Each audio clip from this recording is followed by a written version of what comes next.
so when we mess up, you can edit that too. Well, how are you gonna mess up? You can give them a double chin, that's fine. That's a question for your grandson. What? Oh, Oh. His editing and Photoshop.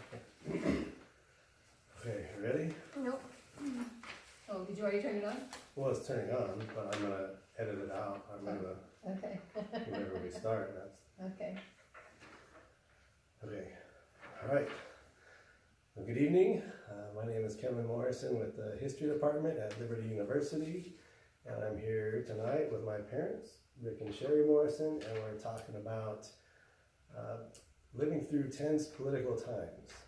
And so we're going to talk to them about them growing up in the United States and some things that they experienced.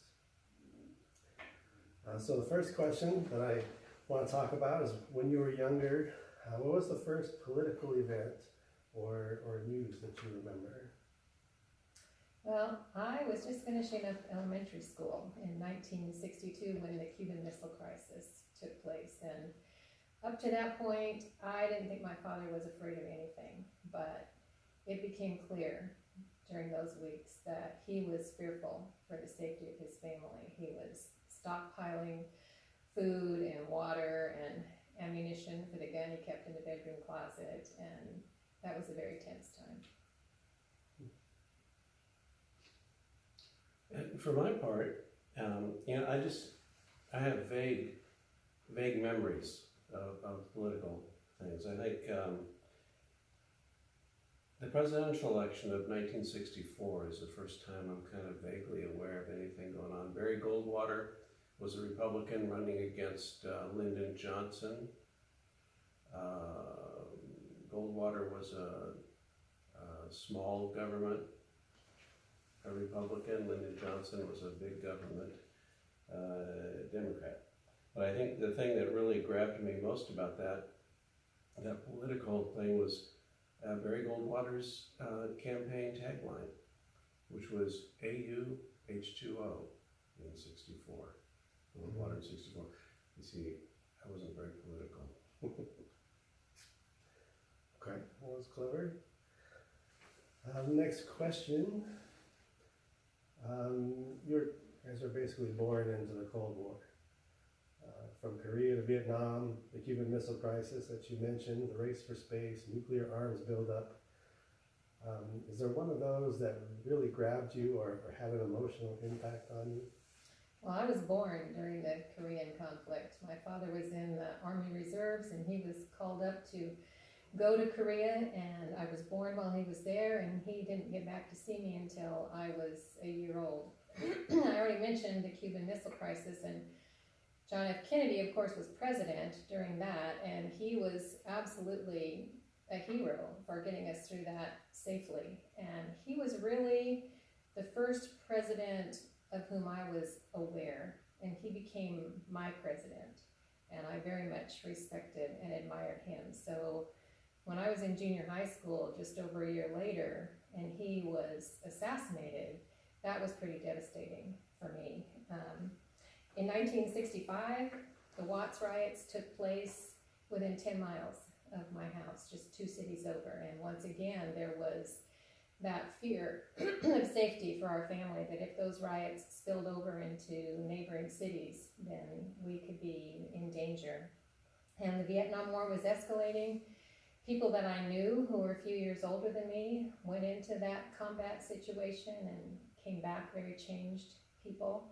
And just after my graduation from high school, July 29th, 1969, I celebrated my best friend's birthday by watching Neil Armstrong walk on the moon. So really the whole decade of the 60s was very impactful on my life. Mm-hmm. When you mentioned Kennedy as your president, that made me think of who would I consider mine. It would probably be Reagan. Mm-hmm. And I remember, I forget what year it was, and I was still probably junior high age when he was shot. Mm-hmm. And just the feeling of the president can be shot. What's going on? Where is the stability? Mm-hmm. So I'm only left with the ability to imagine because I wasn't there, but to the greater degree that feeling was when Kennedy was shot. Yeah, for my part, regarding that Cold War period, oddly, it was kind of just all a part of life for me. I can remember being as a child, I really never knew anything else but the Cold War. I guess I believed that hiding under my desk would save me from the nuclear holocaust. We had air raid drills. I think they were the fourth Friday of every month at exactly 10 a.m. And we'd all dive under our desks like that was gonna save us. I really never gave it another thought. It wasn't talked much about in my house growing up. The space race, however, that really grabbed my attention, and it, like your mom, I know exactly where I was and what I was doing when Neil Armstrong stepped on the moon. Yeah, I remember you getting me up before dawn to see the space shuttle take off from Florida. Yeah. And I remember thinking, why am I awake? Oh wow, that's pretty neat. And then being able to share the rocket that took off from Vandenberg last month, being able to watch that all the way from here, 100 miles away in our front yard, and Fulton said, this is the best day ever. So there's still a cool thing about space. But space is a more common concept now than it was then. So that would be pretty amazing. And what role did television news or newspapers or media play in how you felt or understood these events? Well, television and newspaper were really the only media from which we got our news. There was no social media. There was no cable TV. We had 6 channels, CBS, NBC, ABC, and 3 local Los Angeles channels. We subscribed to the city's daily newspaper, the Daily Signal, but I really only read it when I had an assignment to bring in a current event for school.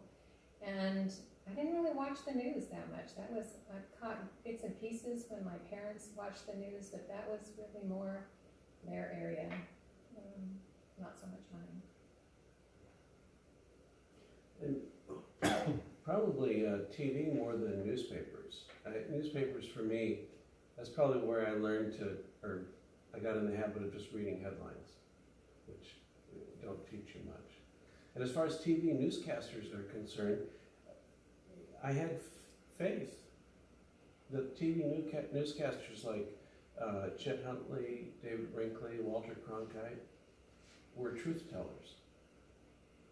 And in retrospect, I really don't believe they might have had emotional bias. I don't think they had agenda bias, which is seems to be very different today.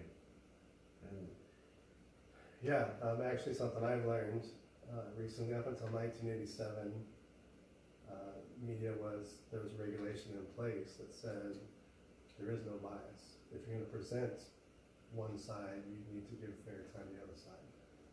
In 87, that was removed, kind of as the birth of cable news, and we have very polarized media. Now, your parents, my grandparents, were of a different generation, one that had a very different global experience coming through World War II and coming together in that way. Did they ever discuss politics or news with you? Conversations about politics were for grown-ups. I would, hear a little bit from the kids' table at family holiday dinners, but that was really, those conversations were for grown-ups. If my uncle came to visit our house, then the adults might talk about that, but that was really their topic, not ours. Yeah, that it was kind of the same for me. Politics seldom if ever came up. The only time politics ever came up in the conversation would be in an election year. My mom promising my dad that she was going to cancel his vote at the poll. That was a pretty regular occurrence. I don't know if she actually did, but she used to tease him a lot about that. I can imagine her doing that. Now, when you were growing up in your teen years and young adult years, there was a lot of anti-war, anti-government sentiments to varying degrees. Where did you stand on that spectrum? I always believed our government knew what they were doing and they were equipped, they had the information to make the decisions that needed to be made, and so I was never anti-government. I bet that probably partially came from Kennedy's handling of the missile crisis, when you said that affected you. Yeah. Yeah, I have to agree with that. At that time, I still believed that my government, elected and appointed officials, were working in the best interest of the whole country. I've grown a bit cynical since that time. For example, I believe that what was at that time was the Asia Pacific domino theory was a very real expected outcome, and it was a real threat to our own national security. And I never doubted for a moment then that communism, for example, needed to be stopped there and not on our own shores. Right. And what role did your faith play in how you viewed contentious national and global events? Well, during those years, I was just beginning to explore faith. I was not ever really grounded in my faith until after we were married. So during those particular tenuous times, it really didn't play a big part for me. Yeah, same for me. At that time, it had very little to do with how I viewed global events. My faith, air quotes, never really much saw the light of day during that time. We were a military family. I don't remember it as well. In a time when a lot of the public was unhappy with American military action. Did you, as a member of the military or military family, ever experience any kind of judgment or questioning about that? Personally, I did not, but I was very sad for the people who sacrificed a portion of their lives and experienced unspeakable things and then were not respected or appreciated when they returned. That was very sad. Yeah, I was never personally attacked that I'm aware of. We served 3.5 years in a military town, Alamogordo, New Mexico. I mean, just about everybody was in uniform in that city. The closest thing that I ever felt to any kind of pressure or an occasional anti-war picketer at the gates of Holloman Air Force Base. And that was really about it. It was a very supportive military community, is what it was. Yeah, I'm sure that was a blessing. Did you trust your government to do what you felt was right? We kind of hit on that a little bit earlier. I did. I trusted them. They were the experts. They, had all the information. How could, constituents have that same information and have, be qualified to make the decisions that they made? Yeah, I agree. I trusted my government also. And why? Because I was taught to.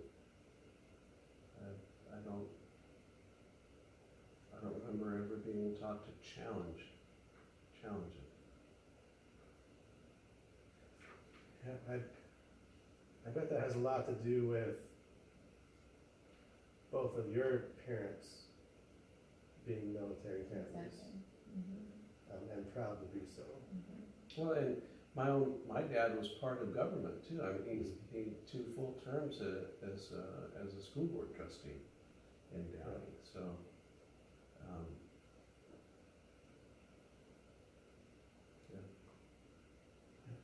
And now, was there an event in history that you felt was a symbolic sigh of relief that kind of felt like a close or ease of tension to these times? Probably when we finally pulled our troops out of Vietnam and some of our POWs were returned home. It was a defeat, but it was finally over. yeah. And related to that, I remember when Lyndon Johnson announced that he was not going to seek a second term as president. But he finished Kennedy's first term, and his own first term followed that. And the reason he gave, and I chose to believe he was being honest about it, was so that he could devote his administration to ending the war in Vietnam, to seeking some resolution to that. And that, I think we all then began to see, oh, there's an end to this coming. Interesting anecdote that popped into my head when you talked about Johnson, and when we go back to talking about the media. It was reported that there was a newscast one evening when Walter Cronkite not openly criticized what our administration was doing, but basically said we need to end the war. And it's reported that President Johnson was watching the news and said, well, if I've lost Cronkite, I've lost Middle America. Yeah. And that goes back to the media then being someone you felt like you could trust. Yes. So what would you say is the same or different between those politically tense times and the polarized atmosphere in the country today? Like, I didn't experience that kind of tension, but there's a different kind of tension today that's really dividing people. Well, in those politically tense times of my young adulthood, when there was an election, once a candidate was elected, he was respected in that position. It didn't matter if he was your political party or the other political party. The people had chosen him or her, and that was respected. And that's absolutely not the case today. That's very different. It is. Another project I've been working on is discussion on one of my classes. We have to talk about our opinion of the 5 worst presidents. Which is an interesting, most people say, oh, who are the 5 best? And so this is an interesting perception of it. But in reading some of my classmates' posts, everybody wants to throw President Obama right up there at the top. And I don't think that's fair. But I think that as a result of kind of what you're talking about, our political culture now is not my president. And that's not the way it should be, but that's how people are polarizing themselves and making it hard for people to come together. Absolutely. And the difference between then and now, the political tension, I don't think there's that much difference, but what honestly disgusts me is that we're so much more violent in our actions and dialogue now without any regard to consequence, it seems. And that there's the discussion seems laced with hatred and distrust on both sides. And that's a disturbing evolution, I think. It is, and then I want to go back to media again. you wouldn't hear Walter Cronkite arguing and spewing hatred on the evening news. The news today, our actual news anchors, they do that. And so I think we're, as constituents of the population, we're following that lead, which is kind of sad. Okay, one more bonus question. Where does God fit in our country today? I think he fits today the same way that he has always fit. There will always be difficulties, there will be fear, there will be wars, but ultimately God is in control, and that's what helps me sleep peacefully at night. And that is the reason we can sleep peacefully at night. I think too that I think God is in many ways has kind of retreated from us as a nation, and kind of letting us stew in our own national juices a little bit. You know, we've he enables, he encourages, he strengthens those who are called according to his purpose. And so I don't fear for that. I just, I think the nation is at a crossroads, and God is watching us to see if we're going to pick the right path or not. Yeah, it's not, I'm sorry, can you finish? Yes. Okay. It's interesting in my studies, I've been looking at St. Augustine, and he was a historian. He was multidisciplinary, he did a lot of stuff, but he was a historian, and he wrote about the city of God and the city of man as a way of looking at history, what's happened and what's probably coming. The city of God, we kind of know the story. We know the beginning and we know the end that we're going to. The city of man is organized, orchestrated by men, fallen people who are just not going to get it right all the time. And if you look at those two paths, we know the path that God is on. Man's path is kind of doing this. There are times in history where we're on the same page, but then we're going to be off and we're going to come back. And it's interesting to look at history that way. Yeah, I hope we're coming back. I hope so. All right, well, thank you for your time and your answers. My pleasure. I enjoyed that. And we'll have to do it again.